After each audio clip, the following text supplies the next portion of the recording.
ناظرین کرام، رحمت رمضان نشریات میں ایک مرتبہ پھر آپ کا خیر مقدم ہے۔ وقت ہوا ہے آپ کے میرے فیوریٹ سیگمنٹ جس کا نام ہے رحمت رمضان علماء کے ساتھ۔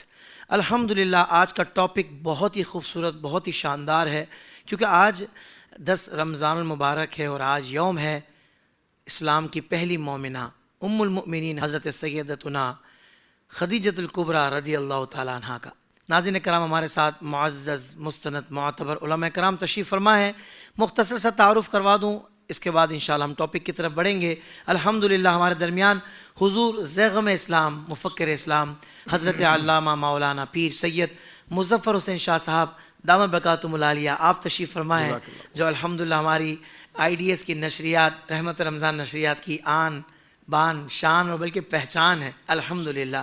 اور آپ کے ساتھ تشریف فرما ہیں ایک ہمارے نوجوان اسکالر، مجھے نہیں پتا آپ کب تک نوجوان کہلائیں گے، مگر آپ ماشاءاللہ آپ کو دیکھ کر واقعی لگتا ہے اور لوگ رشک کرتے ہیں کہ یار اتنی کم عمر میں ایسا فلو، ایسا ماشاءاللہ ملکہ حاصل ہے گفتگو کا، اور اتنی خوبصورت گفتگو اور اتنے کانفیڈنس کے ساتھ، اور سننے والا کوئی بھی ہو کسی عمر کا ہو وہ کہتا ہے کہ واقعی بڑی نپی تلی گفتگو اور بہت وہ کہتے ہیں نا کیلکولیٹڈ اسپیچ کر رہے ہیں ماشاءاللہ۔ ہم سب کے پیارے حضرت علامہ مولانا مفتی مدنی رضا صاحب، آپ تشریف فرما ہے، اور ہمارے دو بڑے ہی پیارے ثناخواں محمد ذیشان قادری اور ہمارے سید شاہین ہاشمی تشریف فرمائے۔ آپ سب کو میری جانب سے السلام علیکم ورحمۃ اللہ وبرکاتہ۔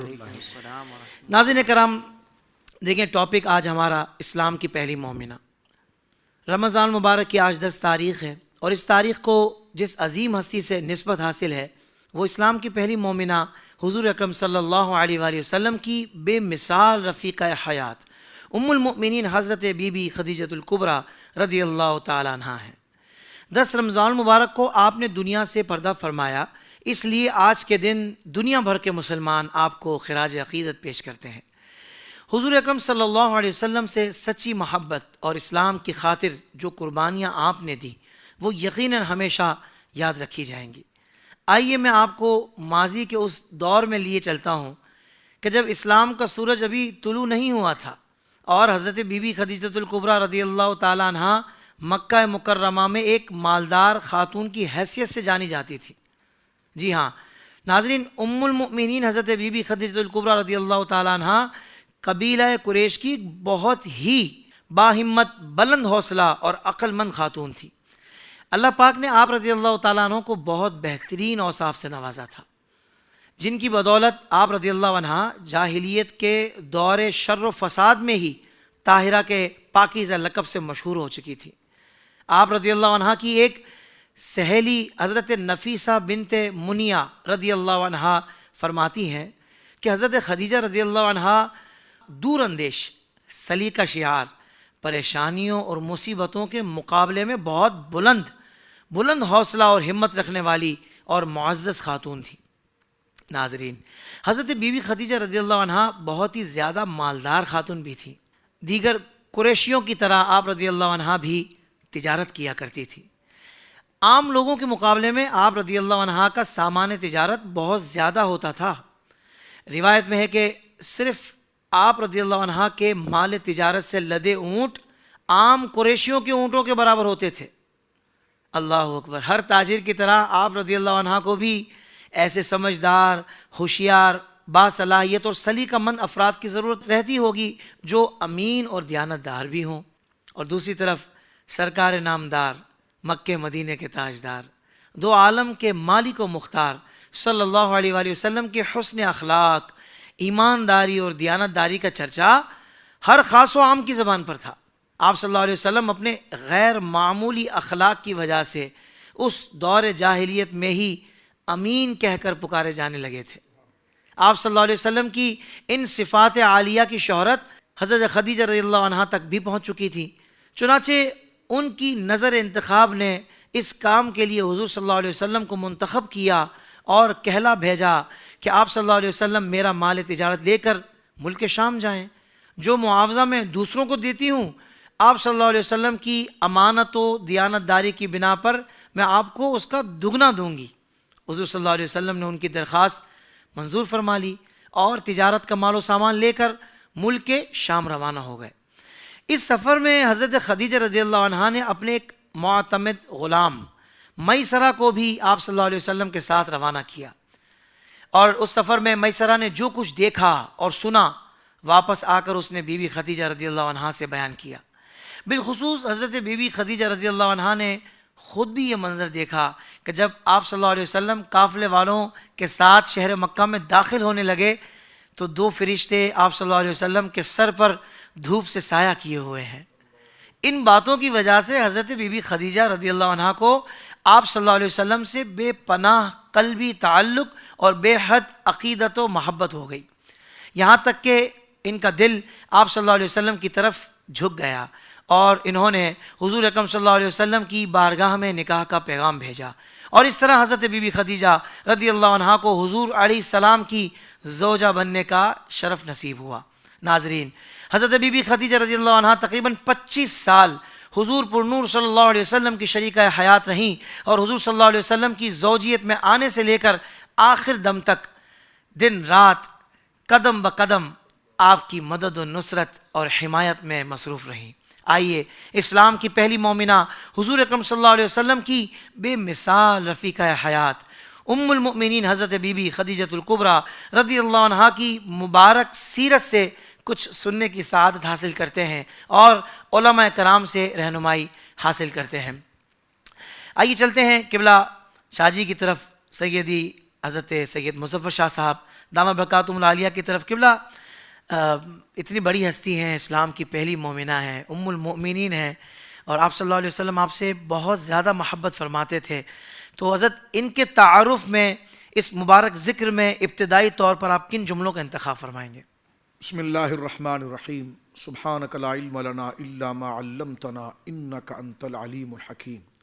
یقیناً آج کا یہ مبارک دن ہماری ماں ام المومنین سیدتنا خدیجۃ الکبریٰ رضی اللہ تعالی عنہا کا کہ یوم کے ساتھ مناسبت رکھتا ہے، اور حافظ صاحب اللہ رب العالمین جل وعلا نے ہم کمتر پر یہ بڑا احسان فرمایا کہ مخدومہ امت سیدہ طیبہ طاہرہ خدیجۃ الکبریٰ رضی اللہ تعالی عنہا کے ذکر کی سعادت سے اللہ رب العالمین جل وعلا ہمیں نواز رہا ہے، جو یقیناً آپ کا ذکر ترقی مدارج، گناہوں کا کفارہ اور اللہ کے حضور، اس کے حبیب کے حضور منزلت کے قرب کا ایک مؤثر ذریعہ ہے۔ سبحان اللہ۔ ہماری زبان اس لائق نہیں ہے کہ ہم سیدہ ام المومنین رضی اللہ تعالیٰ عنہ کے کمال و مناقب کو بیان کر سکیں، لیکن اللہ کی توفیق اگر یہ حاصل ہے ہمیں کہ ہم سیدہ پاک کا ذکر کریں، تو چند کلمات اپنی توجہ کو مجتمع کر کے ہم اللہ کی توفیق سے اس کی رضا کو طلب کرنے کے لیے، میری ماں جو اس وقت جنت المالا میں آرام فرما رہی ہیں، سبحان اللہ، آپ کی ذات بابرکات کو اللہ رب العالمین نے کیسا بے مثال اور عظیم بنایا تھا، اللہ اکبر، الفاظ بہت نیچے رہ جاتے ہیں، اللہ نے آپ کو بہت اونچا مقام عطا فرمایا۔ سبحان اللہ۔ قرآن مجید فرقان حمید میں ہماری ساری ماؤں کے لیے ارشاد ہے سورۃ الاحزاب میں کہ النبی اولیٰ بالمؤمنین من انفسہم وازواجہ امہاتہم، کہ مومنوں یہ سن لو کہ یہ نبی مکرم صلی اللہ علیہ وسلم ہر معاملے میں تم سے سب سے زیادہ قریب ہیں، تمہاری جانوں سے بھی سب سے زیادہ قریب ہیں، اور تم پر تم سے زیادہ حق رکھنے والوں میں یہ ہے، اور وہ ازواجہ امہاتہم، اور اس نبی مکرم صلی اللہ علیہ وسلم کی حبالہ عقد میں اور حریم ناز میں داخل ہونے والی وہ تمام پاک باز خواتین جو ہیں وہ قیامت تک کے میرے بندوں کی مائیں ہیں۔ واہ واہ۔ وازواجہ امہاتہم، یعنی نبی کی جو ازواج ہیں وہ امت کی مائیں ہیں۔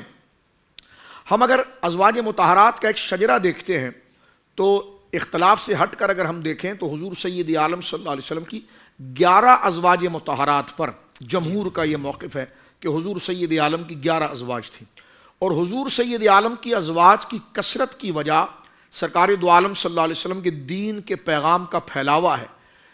یہ شادی اس مقصد کے لیے نہیں ہوئی ہے کہ محض جو ہے اپنے فطرت کی تکمیل کے لیے جو مرد اور عورت کے لیے اللہ نے معاملات حلال رکھے ہیں، بلکہ حضور سید عالم کی ازواج کو اگر ہم دیکھتے ہیں تو سرکار دو عالم صلی اللہ علیہ وسلم کے ازواج مطہرات یہ جو 11 ہیں، ان میں بے شمار امور سے تعلق، کہیں سماجی تعلق سے ہیں، کہیں سیاسی تعلق سے ہیں، کئی دیگر رواج کے تعلق سے، اور ان کے ذریعے اسلام کو بہت زیادہ فروغ ملا ہے، اور اللہ رب العالمین جل وعلا نے یہ مقام عطا فرمایا۔ کسی کے ذہن میں یہ آئے کہ نبی پاک صلی اللہ علیہ وسلم کی ازواج 11 کیوں ہیں، تو میں نے کہا تیری ایک کیوں ہے، جی، تو تمہاری ایک بھی کیوں ہے، اور ایک وہ بھی جناب جو ہے وہ 2 بول پر حلال ہو گئی.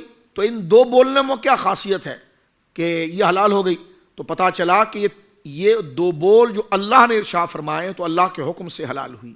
تو جس طرح عام بندے کے لیے ایک عورت حلال ہے اس کی زندگی کے گزارنے کے لیے، پھر اس کے مقام کے اعتبار سے مثنا ثلاث و رباع 2 3 4 جب کہ وہ اس کو عدل رکھتا ہو، تو نبی پاک صلی اللہ علیہ وسلم کے جو معاملات اور دین کے فروغ اور لیظہرہ علی الدین کلہ، اس دین آفاقی کے فروغ کے لیے قبائل، سیاست، معاملات، حقوق کی ادائیگی کے لیے، اور ایک مرد یعنی حضور کی سیرت کے اندر کہ ایک مرد کو جو ہے وہ اپنی عورت کے ساتھ کیسا نبھا رکھنا چاہیے، اور پھر عورت کی قدر کسی معاشرے میں کس درجے کے ساتھ ہوتی ہے کہ اگر کسی جگہ سے کسی خاتون کو بہا لیا جاتا ہے تو وہ شخص اس قبیلے کے اندر کس قدر اہمیت اور قدر، اور اس خاتون کے قبیلے رشتہ داروں کے نظر میں اس کی کیا عزت و قدر ہو جاتی ہے، اور یہ قبیلہ اس شوہر کے قبیلے میں شامل ہو کر کے، تو گویا کہ سماجی، نفسیاتی، علاقائی، جغرافی بے شمار اس میں گویا کہ منافع موجود ہیں جو حضور سید عالم کی 11 ازواج یعنی 11 شادیوں کی وجہ بنتی ہے، جس میں سے ایک ہماری ماں ام المومنین سیدہ خدیجہ الکبریٰ. میں جملہ عرض کر رہا تھا کہ حضور سید عالم صلی اللہ علیہ وسلم کی 11 ازواج، یہ جمہور کا موقف ہے. اس میں یہ کہ 6 قریشیاں ہیں، یعنی حضور ہی کے خاندان سے 6 قریشیاں ہیں، 4 عربیاں ہیں. قریش عرب ہے لیکن عرب کا خاص قبیلہ قریش ہے. تو حضور سید عالم کی جو ازواج مطہرات ہیں ان کی تقسیم ایسے ہے کہ 6 جو ہیں وہ قریشیہ عربیہ ہیں، اور 4 جو ہیں وہ صرف عربیہ ہیں، اور ایک جو ہیں وہ بنو اسرائیل سے ہیں. تو یہ 11 ازواج مطہرات قبائل کے اعتبار سے آتی ہیں. میں ناظرین کے لیے اور اپنے لیے حصول برکت کے لیے ان کے اسماء شریف پیش کرنے کی سعادت پاتا ہوں. سبحان اللہ. جو 6 ازواج مطہرات حضور کی 6 بیویاں جو عربیہ قریشیہ ہیں، ان میں سب سے پہلے میری ماں ام المومنین سیدتنا خدیجہ الکبریٰ رضی اللہ تعالی عنہا، ہماری ماں ام المومنین سیدتنا عائشہ صدیقہ بنت صدیق رضی اللہ تعالی عنہا، ہماری ماں ام المومنین سیدتنا حفصہ بنت عمر رضی اللہ تعالی عنہما کی ذات گرامی. اسی کے ساتھ سیدتنا ام حبیبہ بنت ابی سفیان رضی اللہ تعالی عنہما کی ذات گرامی.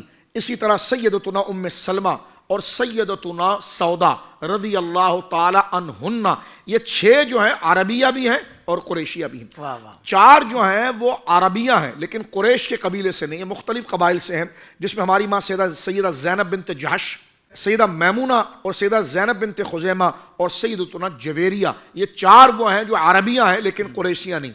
10 اسی طرح جو ہے ایک جو ہماری ماں ہے وہ عربیہ یعنی نہ عربی ہے نہ قریشی ہیں، وہ بنو اسرائیل سے، وہ ہے سیدہ صفیہ بنت حوی جو یہود قبیلے سے تعلق رکھتی تھی اور حضور سید عالم صلی اللہ علیہ وسلم کے عقد پاک کے اندر آئی. اس سے آپ اندازہ لگا سکتے ہیں کہ قبائل کے اندر اس شادی ہونے کی وجہ سے جناب رسول اللہ صلی اللہ علیہ وسلم کے دین کے فروغ کے لیے اور ان لوگوں کا اس رشتے سے اسلام کے قریب آنے کے لیے کتنا بڑا ایک معاون ذریعہ ہے. تو ایک تو یہ نقشہ ہمارے ناظرین کے سامنے ہونا چاہیے کہ حضور کی 11 ازواج مطہرات کیوں ہیں. ہمارا موضوع تعدد ازواج نہیں، تو میں نے صرف ایک اشارہ کی کہ بھائی تیری ایک کیوں ہے، تو اللہ کے حکم سے جب تیری ایک ہے تو اسی رب کے حکم سے حضور کی 11 ہے سرکار کے مقام کے حوالے سے. اور 11 کی ترتیب میں نے آپ کے سامنے عرض کر دی ہے کہ 6 قریشی عربیہ ہیں، 4 عربیہ ہیں اور ایک جو ہے بنو اسرائیل سے. اسی طرح ام المومنین سیدہ خدیجہ الکبریٰ کی ذات گرامی کو جو ہم ذکر کر رہے ہیں، یہ تو حضور سے انتہائی قریبی رشتہ رکھتی ہے. آپ کا نسب جو ہے حضور سید عالم کے دادا سیدنا قصی کی جو ذات گرامی ہے وہاں جا کر آپ کا نسب مبارک جو ہے کہ وہ جڑ جاتا ہے. صحیح. اور ایک ہے کہ کلاب بن مرہ کی طرف جا کر رکتا ہے. یعنی یہ تو اجماعی ہے کہ حضرت قصی کے پاس آ کر جو ہے حضرت ام المومنین سیدہ خدیجہ الکبریٰ رضی اللہ تعالیٰ عنہا کا نسب جو ہے وہ حضور کے خاندان میں شامل ہو جاتا ہے کیونکہ قریش ہے. قریش کیونکہ فہر بن مالک کی اولاد کو کہتے ہیں، اور یہ اوپر جا کر 21ویں پشت میں حضرت عدنان تک پہنچتا ہے. اور حضور نے اپنی زبان مبارکہ سے اپنا شجرہ مبارک حضرت عبداللہ سے لے کر حضرت عدنان تک کنٹینیو ذکر کیا ہے. اس میں 12ویں دادا جو ہے فہر بن مالک ہے، ان کی اولاد کو قریش کہا جاتا ہے. تو حضور کی شجرے کے حوالے سے ہمیں یہ موٹی موٹی باتیں پتہ ہونی چاہیے کہ سرکار حضرت ابراہیم علیہ السلام کی اولاد ہیں اور حضرت ابراہیم کے 2 بیٹے ہیں، ایک ہے حضرت اسماعیل، ایک حضرت اسحاق. حضرت اسماعیل کی اولاد میں نیچے درجے میں 12-15 پشتوں سے نیچے قطعی نہیں ہے، 12-15 پشتوں سے نیچے ایک عظیم شخصیت ہے جن کا نام ہے عدنان. ہمارے وہاں نام رکھا جاتا ہے. تو حضرت عدنان سے کنٹینیو حضرت عبداللہ تک بخاری شریف کی حدیث ہے، حضور نے یہ 21 جس کو انگریزی میں آپ انسیسٹر کہتے ہیں، شجرہ نسب کو جو ہے حضور سید عالم نے بیان فرمایا ہے.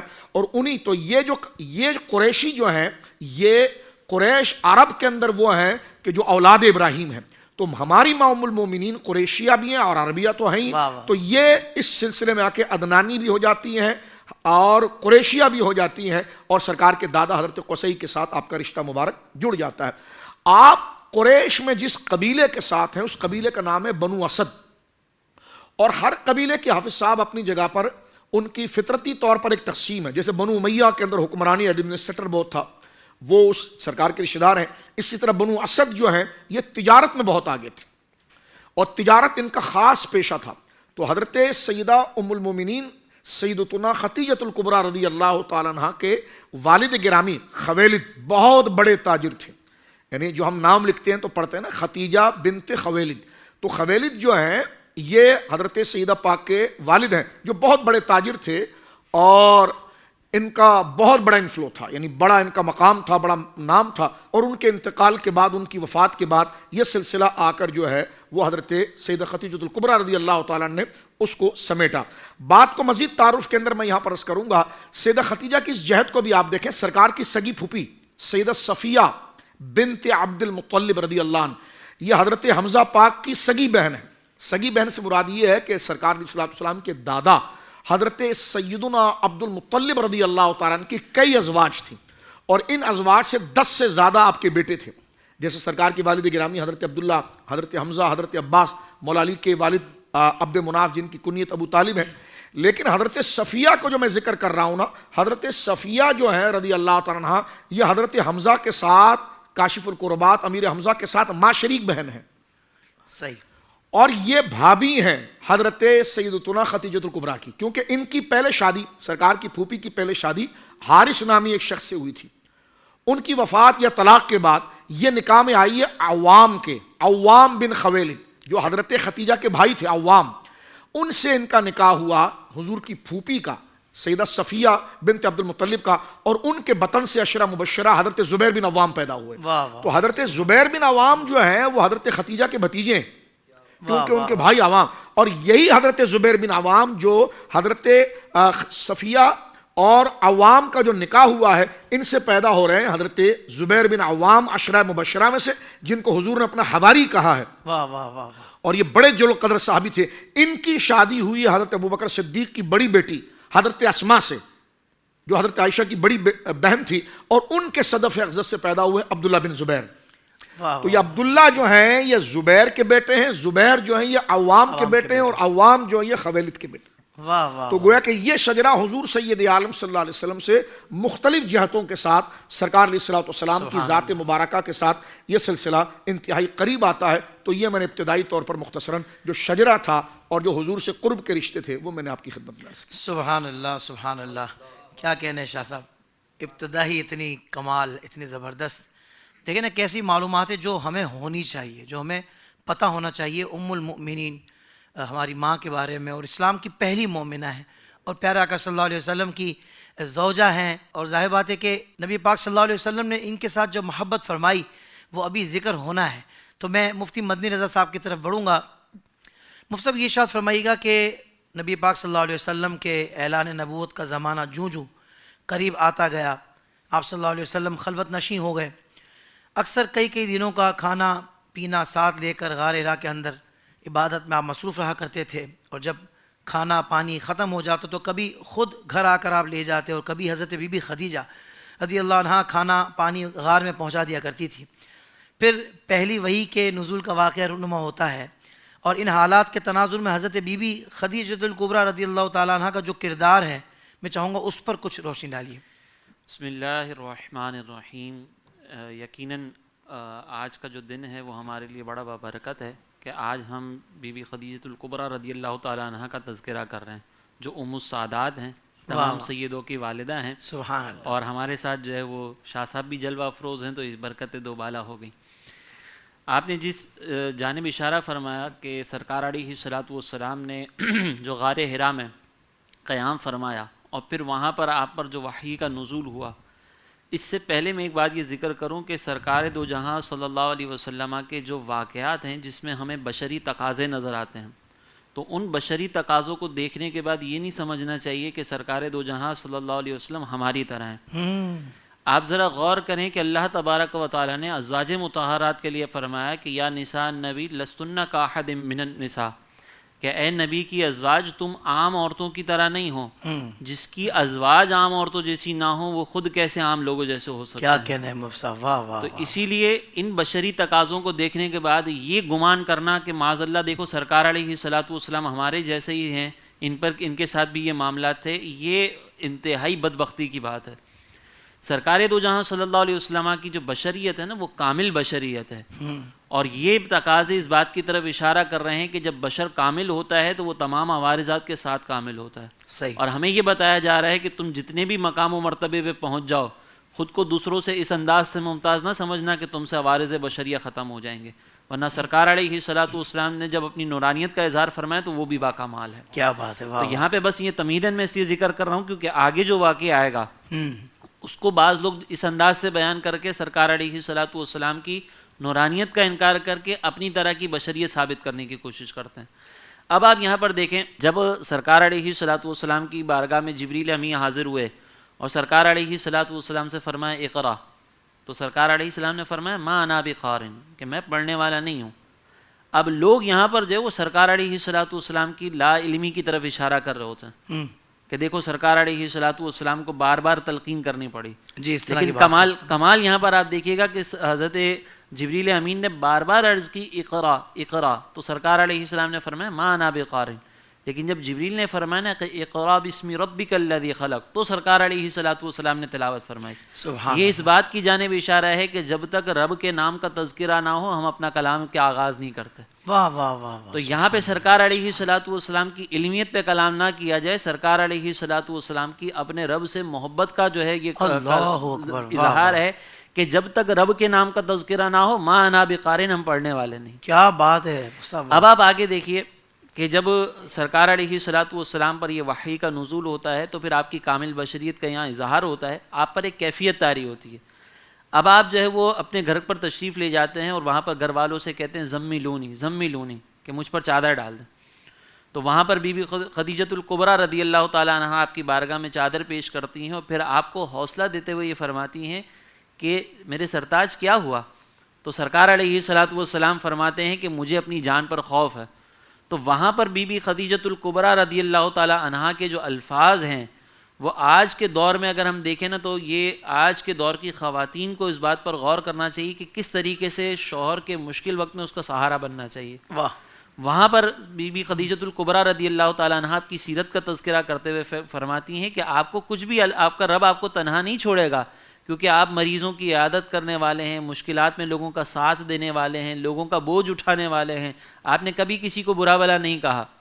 تو یہاں پر آپ ذرا غور کریں کہ بی بی خدیجۃ الکبریٰ رضی اللہ تعالیٰ عنہا نے اس انداز سے آپ کو سرکار علیہ الصلوۃ والسلام کی بارگاہ میں کلام فرمایا کہ سرکار دو جہاں صلی اللہ علیہ وسلم کے لیے گویا کہ ایک ڈھارس کا سامان ہوا۔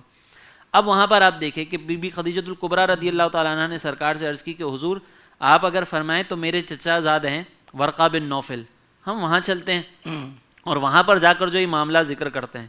تو سرکار علیہ الصلوۃ والسلام جب وہاں پہ پہنچتے ہیں تو ورقہ بن نوفل جو ہے یہ یہودی عالم تھے، اور انہوں نے باقاعدہ جو عرب کے ماحول میں ایک شرک کا عالم جاری تھا تو اس سے کنارہ کشی کر کے آپ نے جو ہے یہ مذہب اختیار کیا تھا اور کتابوں کو لکھا کرتے تھے، آسمانی کتابوں کو۔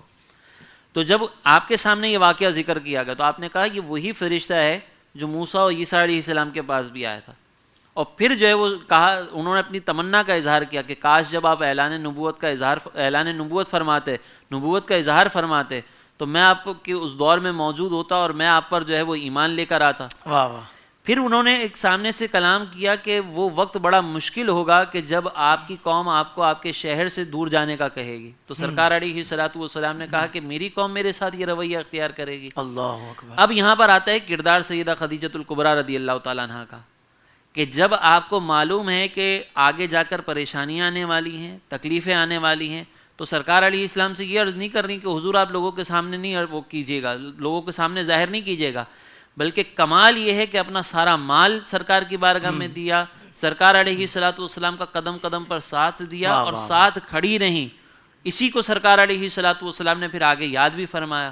تو یہاں پر ہم دیکھتے ہیں کہ بی بی خدیجۃ الکبریٰ رضی اللہ تعالی عنہا نے جو اللہ تبارک و تعالی نے آپ کو جو مقام و مرتبہ عطا فرمایا نا، اس مقام و مرتبے کا آپ نے اپنے آپ کو اہل بھی ثابت کیا کہ سرکار علیہ الصلوۃ والسلام کی بارگاہ میں کس انداز سے اپنی خدمت پیش کی. اللہ اور اس سے ہماری جو دور کی خواتین ہیں اس پہ میں یہ عرض کروں گا کہ جب شوہر پر کبھی مشکل وقت آئے نا تو اس کا درد سن بننے کی بجائے اس کا سہارا بنا جائے. واہ واہ. ورنہ شوہر جو ہے وہ بیچارہ اپنی پریشانیوں میں ہوتا ہے اور یہاں پر خواتین جو وہ اپنی شکایتیں لے کر آ جاتی ہیں.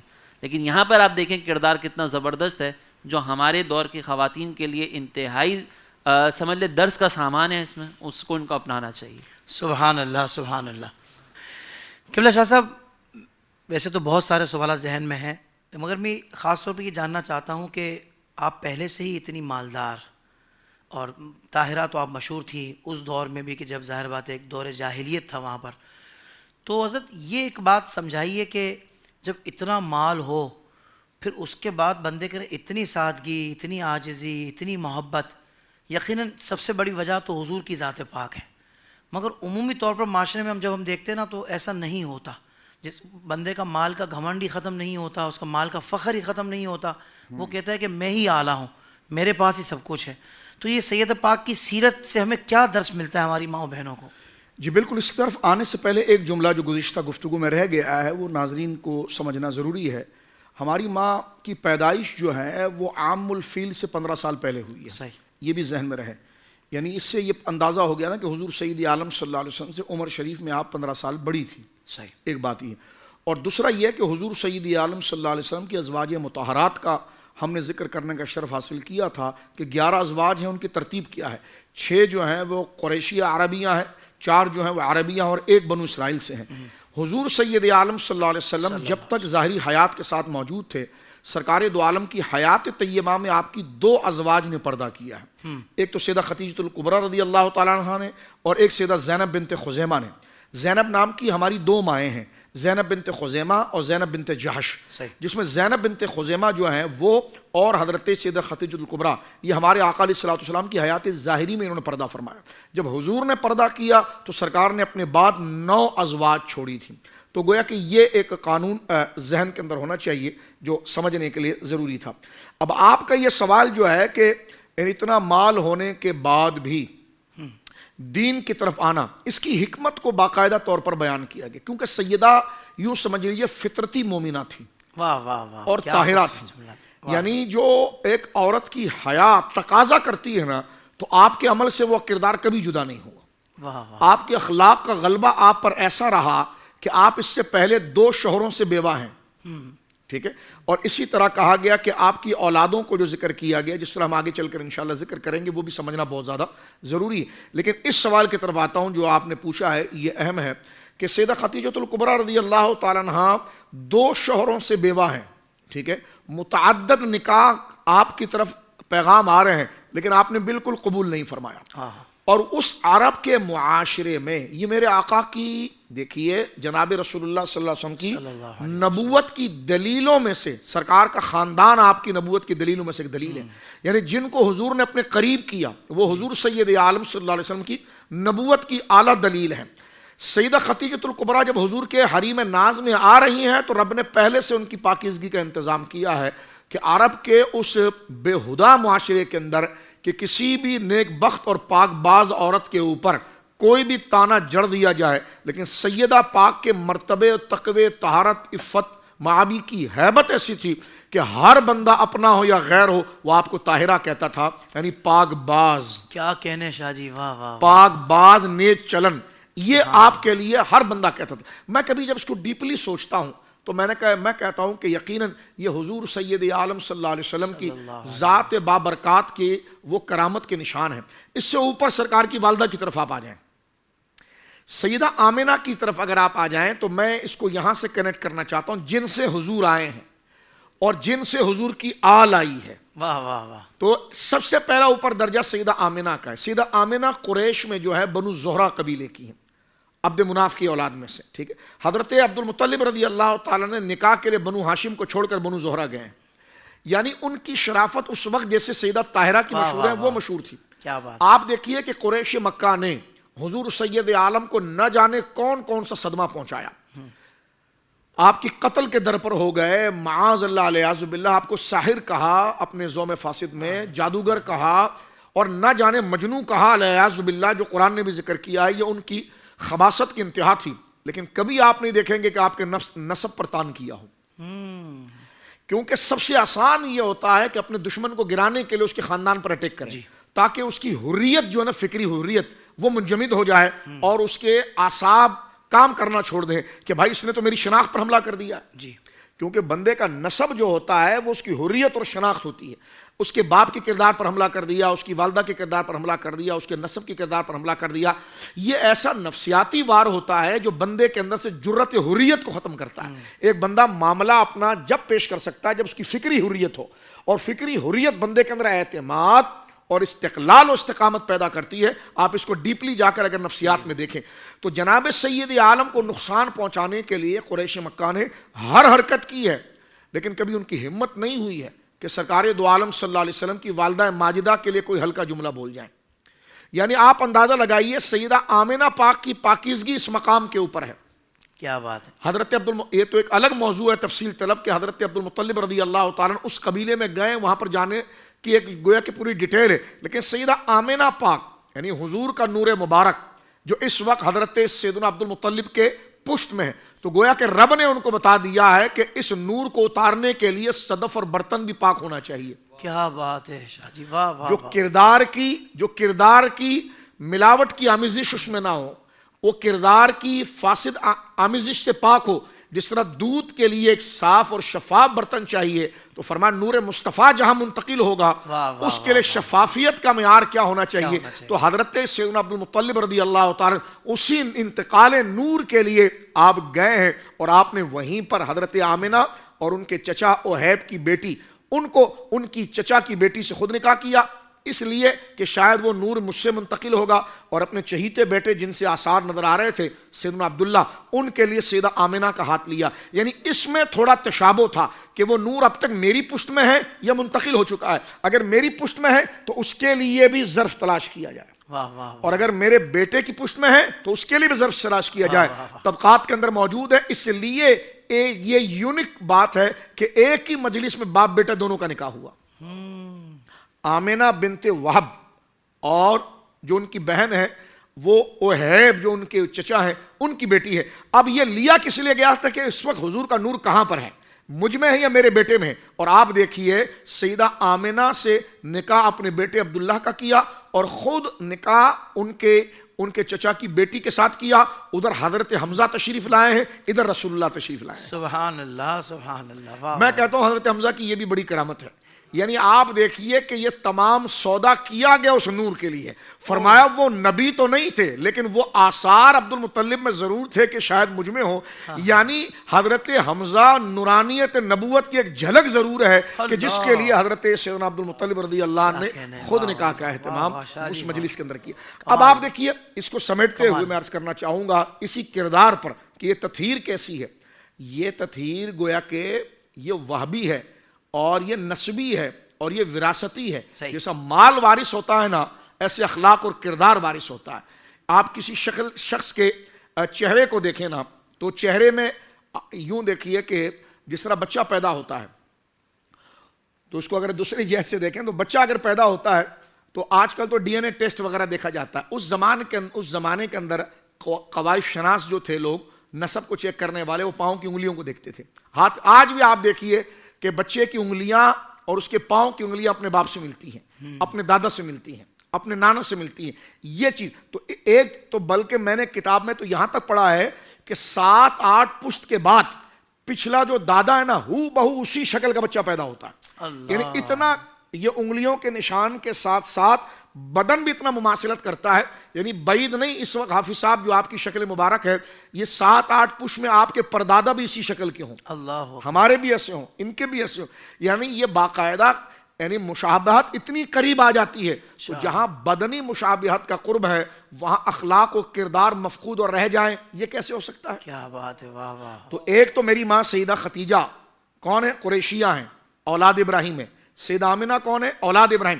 یعنی حضور نے جن سے آنا تھا خدا نے ان کو بھی طاہرہ بنایا، واہ حضور کے حریم ناز میں جو آنی تھی ان کو بھی طاہرہ بنایا، اور ان سے جو اولاد کا سلسلہ چلنا تھا اس فاطمہ کو بھی طاہرہ بنایا۔ اللہ، یعنی یہ واہ، تینوں کڑیاں حضور کے خاندان میں کیا ایسی کہنے شاہ ہیں جی، کہ روئے سبحان زمین اللہ، پر اتنی سبحان بابرکت اللہ، خاتون واہ، آپ نہیں بتا واہ، سکتے واہ، مجھے۔ سیدہ آمنہ کے مقابلے پر کوئی خاتون بتا اللہ دیجئے، اکبر، سیدہ خدیجہ کے مقابلے پر اللہ کوئی خاتون بتا دیجئے، سید النساء العالمین بطول زہرا سیدہ فاطمہ پاک کے مقابلے پر کوئی خاتون۔ گویا کہ یہ نبوت کی علامات ہیں، نشانیاں ہیں۔ ایک تو اس کو اس جہت سے آپ دیکھیے کہ اتنی پاکیزی، آپ سوال کریں اتنی پاکیزی کیسے آ گئی، اتنا مال تھا، مال تو بندے کو بے ڈھنگا کر دیتا ہے۔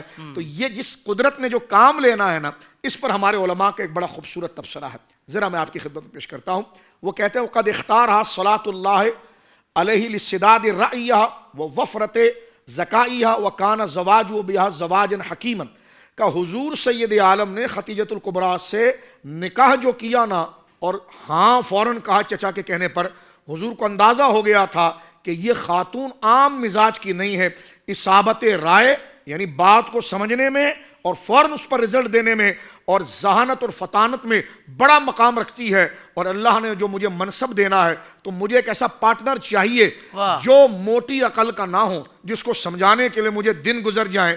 فرمایا وہ میری طبیعت کو دیکھ کر سمجھ رہی ہو کہ میرے ساتھ کیا ہونے والا ہے، کیا ہو رہا ہے۔ فرمایا یہ آپ کی طبیعت مبارکہ جو رسول اللہ پیدائشی طور پر عقل کامل رکھتے تھے، سرکار نے حضرت خدیجہ کے بارے میں سن کر اس بات کا اندازہ لگا لیا تھا کہ عورتیں تو اور بھی ہیں، لیکن یہ خاتون میرے مقصد تکمیل کے لیے ہے کہ جو خدا نے اس کو ذہانت، سمجھ، دیانت اور بات کو سن کر اس کے مقصد تک پہنچ جانا کہ مزاج الہی کیا چاہتا ہے، رائے کیا ہے، مقصد کیا ہے، اس کا مفہوم اصل کیا ہے، یہ حضور سید عالم نے اندازہ کر لیا تھا حضرت سیدہ پاک کی عقل مبارک پر۔ اس کو ہمارے علماء بات کرتے ہیں، فرمایا لِأَنَّهُ كَانَ زَوَاجَ الْعَقْلِ لِلْعَقْلِ۔ آئے ہائے بڑا قیمتی جملہ، میں کہوں گا اس جملے، اس لفظ کو سونے سے بھی لکھا جائے نا تو سونا بھی سستا ہے۔ فرمایا حضور کے مقام کو اگر آپ دیکھیں، فرمایا یہ شادی محض شادی نہیں بلکہ یہ شادی ایک عقل کی دوسرے عقل کے ساتھ تھی۔ اللہ اکبر، یعنی جہاں عقل مصطفیٰ ہے وہیں عقل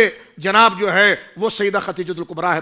اب عقل کی طرف اگر آپ آ جائیں، عقل کیا چیز ہوتی ہے اس کی طرف اگر آپ غور کریں، اس فلسفے کو اگر آپ دیکھیں کہ عقل کیا چیز ہوتی ہے، عقل وہ ہوتی ہے جو حفظ مراتب رکھے، عقل وہ ہوتی ہے جو لوگوں کے مدارج کو سمجھ جائے، عقل کا تعلق عمر سے نہیں ہوتا ہے۔ عقل جب، اب میں کیسے کہوں کہ میری عقل کامل ہو گئی، ناظرین سنیں ذرا، عقل تو آپ کی عقل کامل ہو گئی، ان کی عقل کے کمال کی دلیل یہ ہے کہ جب آپ کو ہر اہل حق کا منصب سمجھ میں آ جائے، واہ واہ، اس کا درجہ سمجھ میں آ جائے، اس پر برتنا سمجھ میں آ جائے، اس سے کنیکشن رکھنا سمجھ میں آ جائے، سلیقہ، جب اس طریقے کی صلاحیت آپ میں آ رہی ہوگی نا تو اس کو عقل کا بالغ ہونا کہتے ہیں، عقل کا کامل ہونا کہتے ہیں۔ تو سیدہ خدیجہ عقل میں ایسے معیار پر تھی، اس لیے آپ نے میسرہ کا واقعہ ذکر کیا۔ یہ جو پورا نقشہ وہ بنا کر منصوبہ بنا رہی تھی، وہ اس نتیجے پر پہنچنا چاہ رہی تھی کہ لوگ محمد کے بارے میں مجھے بتاتے ہیں کہ وہ ایسے چلتے ہیں، ایسے بولتے ہیں، تو ایسا تو عام آدمی نہیں چل سکتا، ایسا تو عام آدمی گفتگو نہیں کر سکتا۔ اور انہوں نے پردے کے جھروکوں میں حضور کی باڈی لینگویج کو دیکھا کہ جس انداز میں حضور ہاتھ اٹھا کر بات کرتے تھے، جس انداز میں حضور مسکراتے تھے، وہ کہتے تھے نا نا نا نا، یہ ہاتھ اٹھانا، مجھے کہنے دیجئے، فرمایا یہ ہاتھ اٹھانا اور ان کا مسکرانا اور ان کا دیکھنا یہ بتاتا ہے کہ انسان نہیں، انسان وہ انسان ہے، یہ انتہائی قابل اور باصلاحیت آدمی ہے، اس کی باڈی لینگویج بتاتی ہے کہ یہ لوگوں سے کیسا معاملہ رکھتا ہے۔ تو یہ میری ماں کی قبر پر اللہ کروڑوں رحمت اتارے، میری ماں نے اس وقت دیکھ لیا تھا کہ یہ انسان عام انسان نہیں ہے، اور آپ کی عقل کتنے مقام پر تھی جس نے 15 سال پہلے کی چھپی ہوئی نبوت کو بھانپ لیا۔ فرمایا یہ بندہ عام انسان نہیں ہے، اور سرکار کریم نے بھی گویا کہ سر جھکا کر مسکرایا،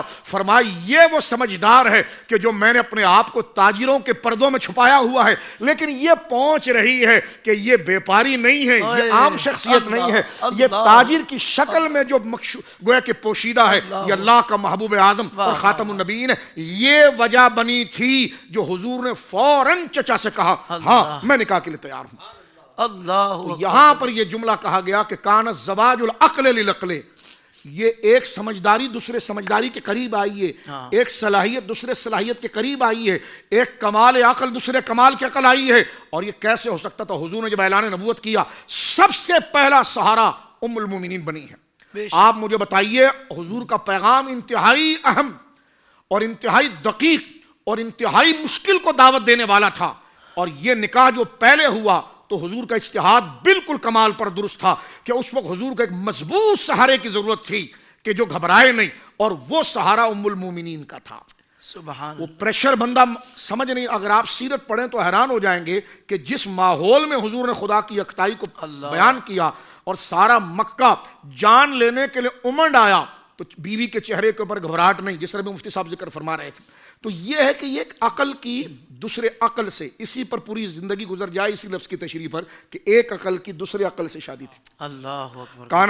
فرمایا کان الزواج العقل للعقل، یہ شادی جو تھی یہ عقل کی عقل سے شادی تھی. واہ واہ واہ. یہ علم کی علم سے شادی تھی. واہ واہ سبحان. یہ عقل کا عقل سے ملاپ تھا، یہ علم کا علم سے ملاپ تھا، یہ پاکیزگی کا پاکیزگی سے ملاپ تھا. اور ادھر قرآن کہہ اٹھا طیبات للطیبین، پاک خاتون جو ہوتی ہے نا ان کے لیے پاک مرد ہی ہوا کرتے ہیں. تو یہ الطیبات کی فرد کامل یہاں پر جو ہے میری ماں قرار پا رہی. آگے وہ بڑی پیاری بات کرتے ہیں، وہ فرماتے ہیں کہ یہ جو نکاح جو حضور سید عالم سے ہوا نا، اس شادی کا مقصد شہوت نہیں تھا بلکہ وہ عقل تھی. ورنہ کب نوجوان 25 سال کا چاہے کہ میں اپنے سے 15 سال عمر رسیدہ عورت سے شادی کروں؟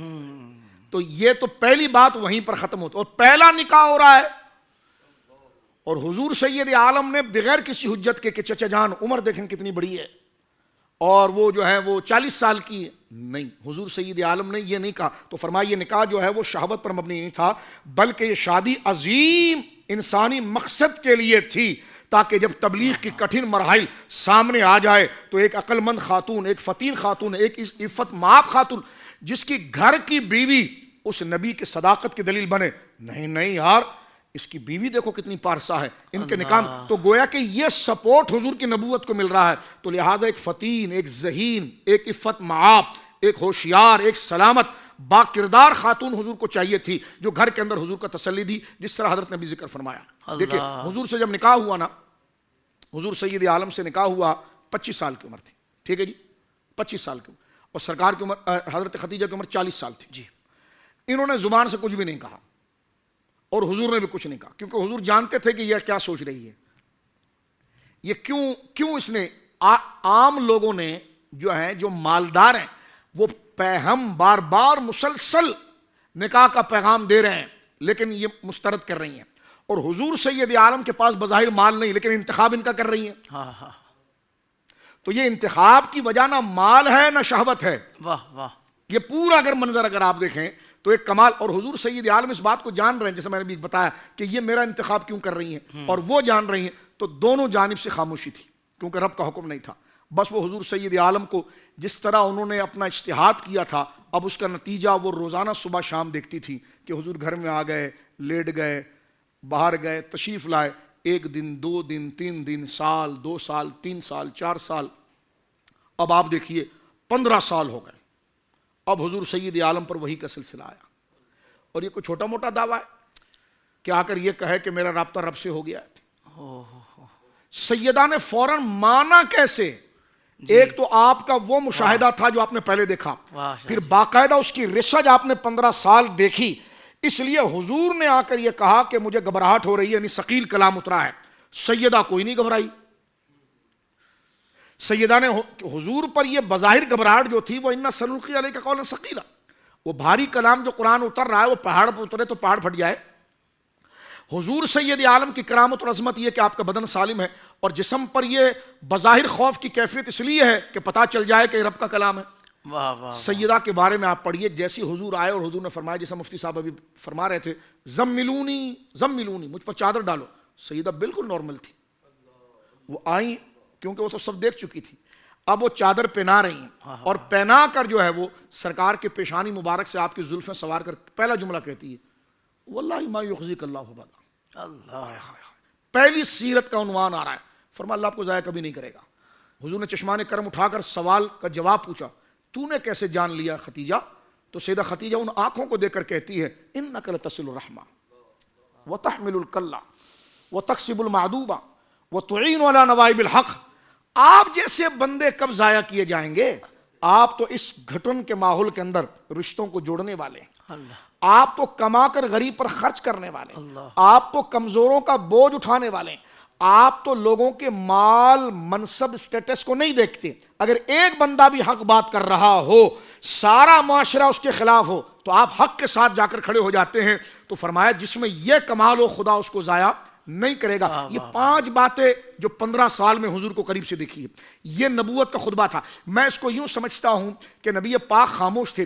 آج حضور نے کہا خدیجہ میں نے اعلان نبوت کہا، فرما میں اس کو قبول کرتی ہوں. یعنی میں تو انتظار میں تھی، میں تو اسی وقت مان گئی تھی جب میسرہ نے آ کر بتایا تھا. میں نے عرب کے بڑے بڑے تاجروں کو ٹھکرایا اس لیے تھا کہ ان کے پاس صرف ایک انسانی جثہ اور بدن تھا اور اپنی دنیاوی خواہشات تھی.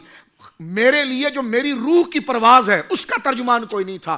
تو یعنی 15 سال سیدہ خاموش رہی کیونکہ حضور خاموش تھے، لیکن جب حضور نے بولا تو آپ کو قبول کرنے میں رتی برابر بھی جھجک نہیں ہوئی. اس کا مطلب یہ ہے کہ سیدہ کا قلب مبارک اس قدر آئینے والا تھا کہ اس پر اللہ کے انوار چمک رہے تھے اور اس میں حضور سید عالم کی نبوت کی حقیقت واضح ہو چکی تھی. یہاں پر بات ختم کرتے ہوئے میں جملہ کہنا چاہتا ہوں ورنہ بات لمبی ہوگی. یہ جو 5 جملے ہماری ماں نے کہے نا، جس طرح حضور مفتی صاحب نے بھی ذکر کیا، اس فقیر نے بھی کہے بخاری شریف کے کہ انک لا تصل الرحمہ وتکسب المعدومہ وتحمل الکلہ وتعین علی نوائب الحق تو وتقری الضیف. یہ 5 علماء نے کہا یہ جملے نبوت کی بنیاد ہے.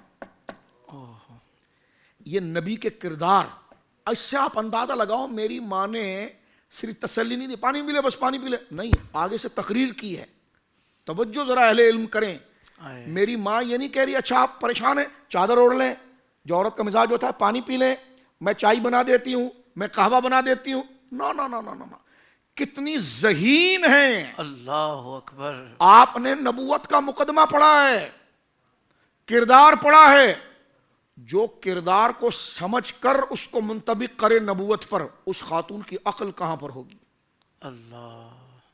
جو نبوت کے کردار کو سمجھ رہی ہے، نبوت کے اہداف کو سمجھ رہی ہے، نبوت کے کردار کو سمجھ رہی ہے اور اس کو یہ پتا ہے کہ انسانیت میں اعلیٰ درجے کا اخلاق کیا ہوتا ہے. تصل الرحمہ، کیا کہنے، وتحمل الکلہ وتکسب المعدومہ وتقری الضیف وتعین علی. یہی انسانیت کے اعلیٰ اخلاق ہوتے ہیں جس پر خدا کا نبی فائز ہوتا ہے. تسلی نہیں دے رہی ہیں، خطبہ پڑھ رہی ہیں. اس سے پتہ چلتا ہے میری ماں علم میں عقل میں جس مقام پر ہے کہ وہ کردار کے فلسفے کو جانتی ہیں. اور بات یہاں پر ختم کرتے ہیں. علماء نے لکھا جس میں یہ 5 عادتیں آ گئیں، سیدہ نے ساری انسانیت کے کمال کو نچوڑ کر 5 چیزوں میں رکھا ہے. واہ جی واہ. یہ دیکھیے. اور علماء نے لکھا ہے کہ یہ 5 عادتیں جس میں آ جائے نا یہ سب سے بڑا تعویذ ہے. جو یہ چاہے مجھ میں ذلیل نہ ہوں، میرا دشمن مجھ پر کبھی حاوی نہ ہو، فرماؤ رشتے جوڑے. سبحان اللہ. جو یہ چاہے کہ جناب میں کبھی ذلیل نہ ہوں، رسوا نہ ہوں اور بے عزت نہ ہو جاؤں اور حقیر نہ ہو جاؤں اور میری عزت نیلام نہ ہو جائے، مجھ پر دشمن غالب نہ ہو جائے، وہ کما کر غریبوں کو بھی کھلائے. جو یہ چاہے کہ میں کبھی بدنام نہ ہوں، ذلیل نہ ہوں، خوار نہ ہوں اور میری عزت گویا کہ نیلام نہ ہو جائے، اسے چاہیے کمزوروں کا بوجھ اٹھائے. سبحان اللہ. جو یہ چاہے کہ میں ذلیل نہ ہوں، رسوا نہ ہوں، میرے اہل و عیال کبھی برباد نہ ہو، میرے کردار کشی کبھی نہ ہو، تو فرمایا کہ اسے چاہیے کہ وہ حق والوں کا ساتھ دے. یہ وہ چیزیں بطور وظیفہ حافظ صاحب باقاعدہ محدثین لکھتے ہیں جس میں یہ 5 عادت آ گئی. یعنی رشتوں کو نبھانا آ گیا، اب کما کر غریبوں کو کھلانا آ گیا اپنے ساتھ، کمزوروں کا بوجھ اٹھانا آ گیا اور مہمان نوازی آ گئی اور حق کا ساتھ دینا آ گیا چاہے سامنے جتنے مخالف ہو. تو ان 5 عادتوں سے ہوگا کیا جناب؟ فرما واللہ ما یخزیک اللہ بدا، اللہ اس کو کبھی ذلیل نہیں کرے گا. آپ سمجھ رہے ہیں کیا کہتے ہیں؟ سبحان اللہ. واہ واہ. تو آج میں تعویذ پہنتا ہوں، وظیفہ پڑھتا ہوں، سب کچھ کرتا ہوں کہ خدا مجھے ذلیل نہ کر دے، تو تو فرمایا یہ وہ 5 چیزیں. مجھے بتائیے میری ماں کتنی ذہین ہے کہ انسانیت کا اصل افتخار اور خدا کی رحمت کو کھینچ کر بندے تک لانے کا جو عمل ہے وہ 5 چیزوں میں آپ نے بیان فرما دی. کیا بات ہے. اس سے آپ اندازہ لگائیے تو بات درست نہیں تھی کہ کانت زواج العقل للعقل، یہ عقل اور عقل کی شادی تھی، یہ فہم و فہم کی شادی تھی، یہ کمال اور کمال کی شادی تھی. خدا میری ماں کی قبر پر کروڑوں رحمت ہوتا ہے. گویا خدیجہ پاک فرما رہی ہیں کہ یہ اعلان نبوت 15 سال قبل بھی ہو جاتا تو میں اسی وقت تصدیق کرتی. اللہ اور کردار کو کتنی باریکی سے سمجھ رہی ہیں. اور کردار کو آج کیا ہے جی، آپ پوچھیے آپ کسی بندے کا با کمال ہونے کا کیا مطلب ہے کہ جی اس کی بہت بڑی گاڑی ہو، بہت بڑا مال ہو، یہ ہماری موٹی عقل ہے. لیکن کسی باریک عقل والے کو سمجھیں جو علم نفسیات کا ماہر ہو، اخلاق نہیں فلسفے اخلاق کو پڑھا ہو اور وہ باریک تک اترتا ہو، وہ کہے گا نا نا نا نا، انسان تک انسانیت آتی رشتہ جوڑنے سے ہے. انسان ہونا اور ہے، انسانیت کو پانا اور ہے. تو انسانیت ان 5 چیزوں پر کھڑی ہے اور نبی انسان کامل ہوتا ہے. اس میں یہ 5 کردار ہوتے ہیں. اور سیدہ کو کس نے بتایا تھا کہ یہ 5 چیزیں ہوتی ہیں؟ سیدہ فطرتی اتنی ذہین تھی کہ آپ سمجھ گئی تھی کہ انسان اشرف المخلوقات ہے، تو اس کے اشرف و مشرف اور بزرگ ہونے کے پیچھے کیا چیزیں ہیں؟ یہ 5 طاقتیں ہیں. اور فرمایا میں نے وہ آپ کے اندر دیکھا ہے، اور جس میں یہ عادتیں ہوں گی تو رزلٹ بھی دیتی ہیں. یعنی کہ آپ نے یہ کیا یہ کیا یہ کیا نہیں، ساتھ میں اپنے علم کو بطور دلیل فرمایا ایسے شخص کو خدا ضائع نہیں کرے گا. یہ کمال ہے. 5 چیزیں تو بیان کر دی، آگے سے دعویٰ کرتی ہیں. فرماتے جس میں یہ چیز ہوں گی اسے خدا ضائع نہیں کرے گا. محدثین قلم توڑنے والی بات لکھتے ہیں. فرمایا میری ماں نے یہ جملہ کہا ہے نا، اگر آج بھی کوئی انسان یہ 5 چیزیں بیان کر لے اور یہ جو عمل کر لے، اسے کسی اور وظیفے کی ضرورت نہیں ہے. خدا اس کی عزت کو بلندی کرے گا، اسے ضائع نہیں کرے گا. تو یہ میری ماں نے اتنی ذہین ہے کہ سرکار علیہ الصلوۃ والسلام جو ہے تمام مخلوق کے معلم ہیں، اور ان کی عطا سے میری ماں ساری انسانیت کو سب سے زیادہ جاننے والی ہے. کیا بات ہے. سبحان اللہ سبحان اللہ. آپ کی مرکز انور پر کروڑوں رحمتوں کا نزول ہو اور اللہ تعالی ہمیں بھی آپ کے فیض سے مستفیض فرمائے. قبلہ مفتی صاحب، اب سمجھ نہیں آتی کہ بات کیا کی جائے. اتنی شانیں ہیں، اتنی بلندیاں ہیں اور محدود ٹائم ہوتا ہے. ظاہر بات ہے کہ ہم تو اپنے لیے برکتیں سمیٹتے ہیں اس ذکر کو کر کے، ورنہ آپ کی مدح کا حق بیان نہیں ہو سکتا، حق بیان ہو ہی نہیں سکتا اتنے کم وقت میں. مفتی صاحب یہ ارشاد فرمائیے گا کہ ام المؤمنین حضرت بی بی خدیجہ الکبریٰ رضی اللہ تعالیٰ عنہ کی بہت ساری شانوں میں سے ایک بڑی شان یہ بھی ہے کہ شہزادی کونین، ام الحسنین، سیدہ کائنات، خاتون جنت حضرت بی بی فاطمہ الزہرا رضی اللہ عنہا آپ کی شہزادی ہیں.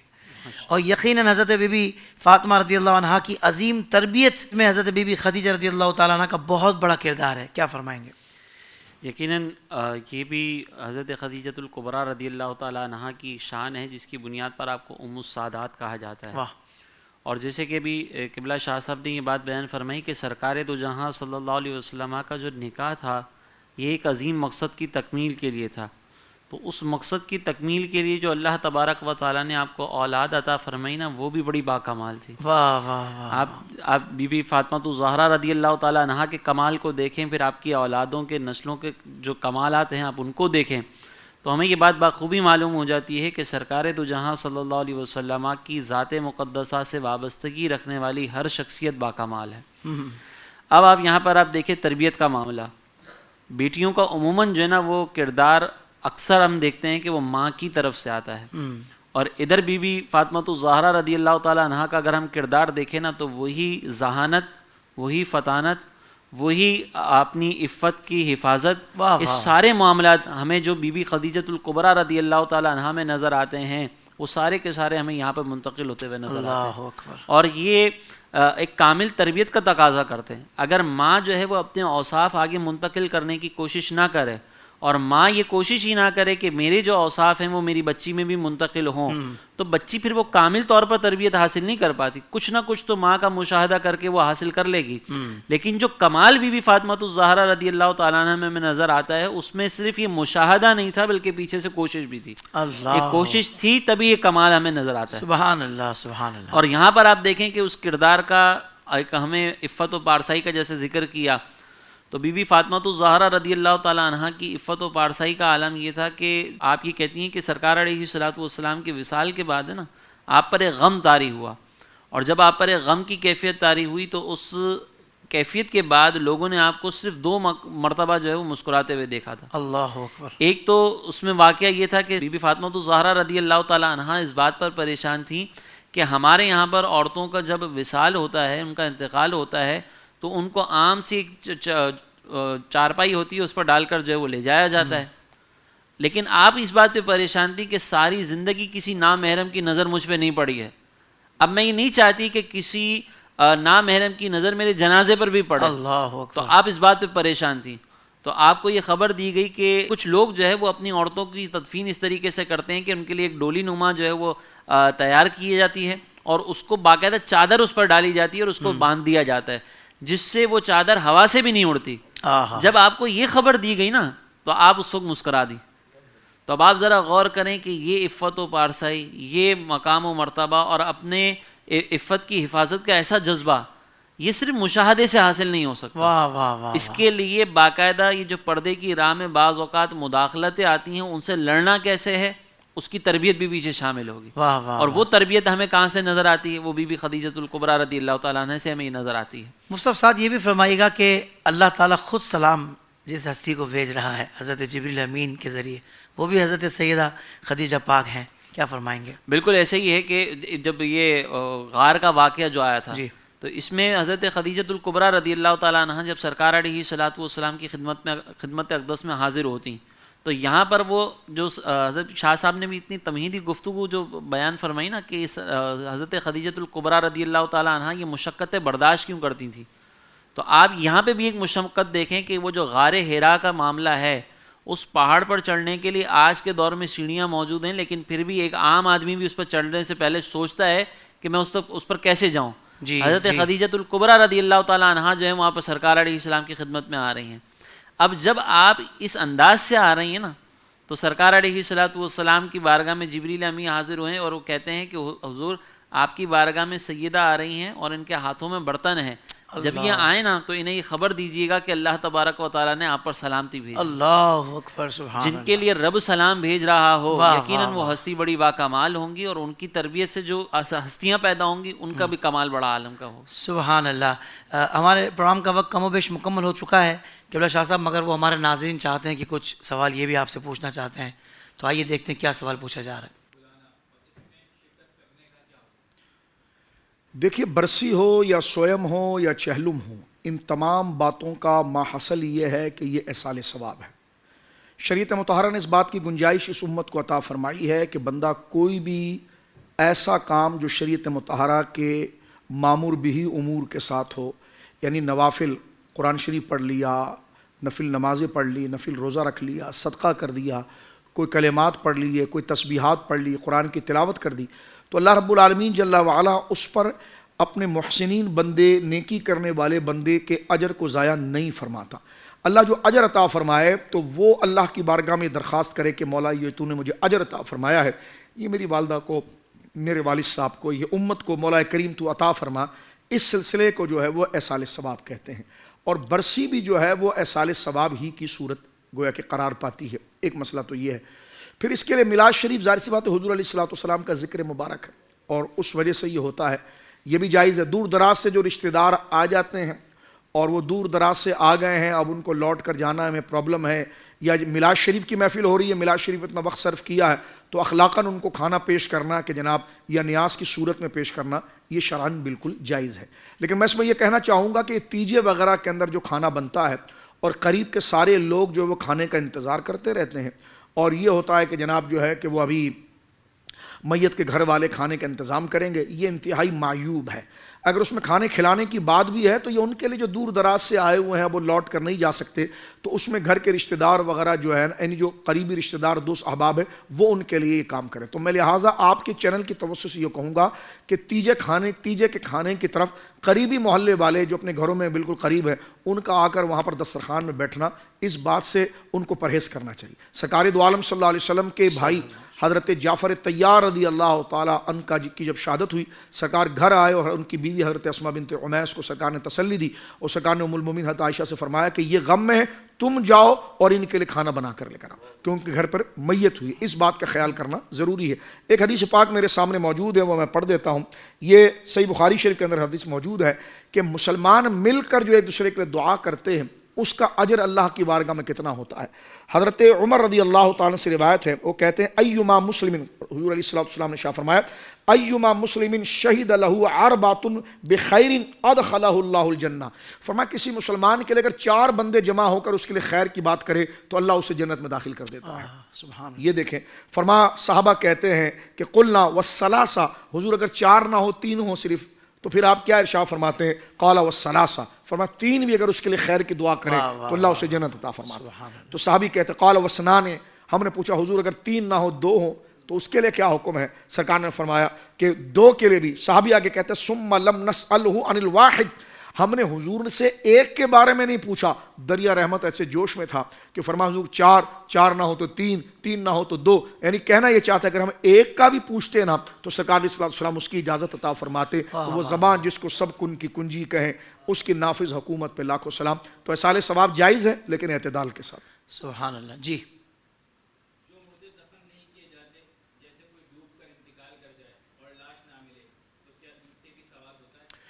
دیکھیں قبر جو ہے نا وہ اصل میں اس مٹی کے گڑھے کو نہیں کہتے ہیں، یہ تو لغوی اور ہمارے عرفی اعتبار سے قبر ہم اس کو کہتے ہیں کہ جو ہمیں سامنے مٹی میں نظر آتی ہے بصورت حکم اکثر کی وجہ سے۔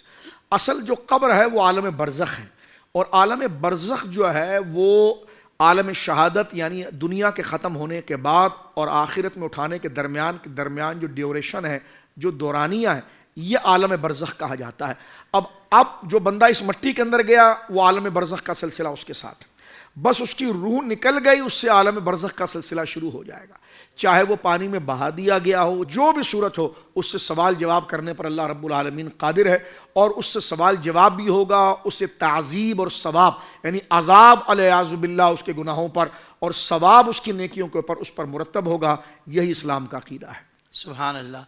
ناظرین کرام، یہاں ہمارے پروگرام کا وقت مکمل ہوا۔ میں معزز علماء کرام کا دل سے شکریہ ادا کرتا ہوں، آپ نے آج کے اس مبارک یوم پر، ویسے تو ماہ رمضان کی ایک گھڑی مبارک ہے، پر آج کی رات کو اس 10 رمضان مبارک کو نسبت ہے اسلام کی پہلی مومنہ ہماری ماں سیدہ پاک سیدہ خدیجۃ الکبریٰ رضی اللہ عنہا سے، اس پر آپ نے بڑی ان کی شان و عظمت سے متعلق بڑی کمال گفتگو فرمائی۔ آپ دونوں احباب کا دل سے شکریہ، ہمارے ثنا خانوں کا بہت شکریہ کہ جو پڑھنے کے لیے تو الحمدللہ بزم میں آتے ہی ہیں، پر علماء کرام کی گفتگو سننے کے لیے خاص طور پر اس بزم میں تشریف فرما رہتے ہیں۔ اللہ تعالیٰ آپ کو بھی اس کی بہترین جزا عطا فرمائے۔ ناظرین کرام، رحمت رمضان نشریات جاری اور ساری رہے گی، یعنی کہ کل افطار میں پھر آپ سے ملاقات ہوگی۔ تب تک کے لیے اجازت۔ السلام علیکم ورحمۃ اللہ وبرکاتہ۔